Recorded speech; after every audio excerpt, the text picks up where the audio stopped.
তো যেখানে আমাদের 50% হক অধিকার আমাদের পূর্বপুরুষরা দিয়েছে, তো সেই পূর্বপুরুষের বর্তমান প্রজন্ম আজ ঘর থেকে বেরোতে চায়, আজ ঘর থেকে বেরোতে চায় না। আবার তারা আবার রাজনীতি করতে চায়, তারা আবার শাসন সত্তা বসতে চায়, তারা আবার দেশের ব্যবস্থা পরিবর্তন করতে চায়। তো এটা কীভাবে সম্ভব?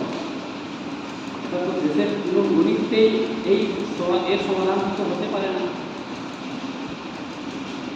তো যে মানুষের মধ্যে ত্যাগ এবং সমর্পণের ভাবনা উজ্জীবিত হবে না, ত্যাগ এবং সমর্পণের ভাবনা যে মানুষের মধ্যে নির্মাণ হবে না, সে মানুষ देश परिवर्तन की दूर की बात अपने भारत के परिवर्तन नहीं कर